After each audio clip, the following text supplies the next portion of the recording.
Hello, so let me recommend you some books ऐसी कि जो आपको पढ़ के मजा आए और आपको इंटरेस्ट रहे फिलोसफी में। मगर मैं आपको यही रिकमेंड करूंगा कि जितनी जल्दी हो सके उतनी जल्दी फिलोसफर्स की तरफ चले जाइएगा जिन्होंने उस टॉपिक के ऊपर बात किया, जिन्होंने उस किताब को खोला है।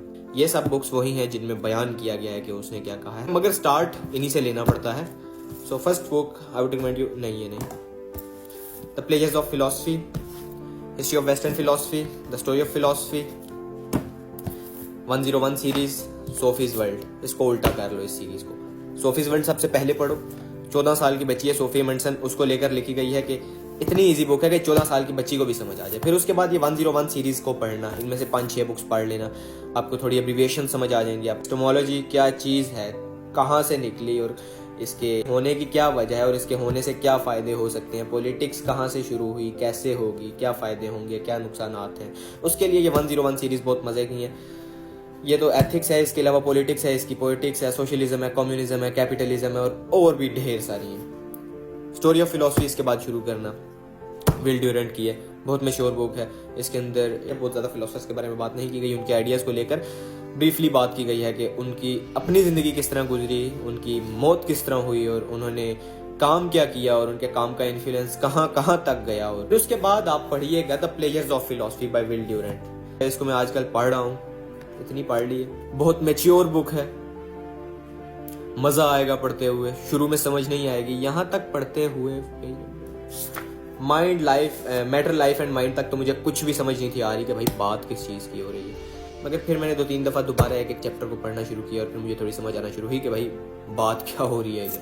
और उसके बाद ये history of western philosophy by Bertrand Russell ने यह किताब लिखी थी और फिर इस किताब उनकी बेस्ट सेलर रही थी। वैसे तो ये भी उनकी है मेरे पास, और ये भी पढ़ी हुई है, फैक्ट एंड फिक्शंस, और ये भी पढ़ी हुई है, माई फिलोसफिकल डेवलपमेंट।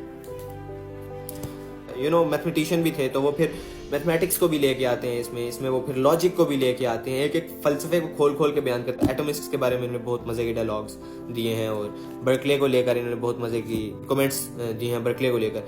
खैर बहुत मजे की बुक है, मगर इजी बिल्कुल भी नहीं है, मेरे लिए तो बिल्कुल भी इजी नहीं है। अब बहुत से लोग आएंगे भाई बड़ी इजी है तुझे पढ़नी नहीं आती, तो भाई हर बंदे के लिए, मेरे लिए ये रेलवे चिल्ड्रन इतनी मुश्किल बुक रही थी और मेरे लिए ये अदया शांति बहुत इजी बुक रही थी, है ना। तो अदया शांति ऐसी बुक है कि पढ़ के बंदा सोच रहा होता है यार बात क्या कर रही है। ये रेलवे चिल्ड्रन मैं कहता हूँ बच्चे को भी पढ़ा दो तो समझ आ जाए, मुझे नहीं थी समझ आ रही इसकी।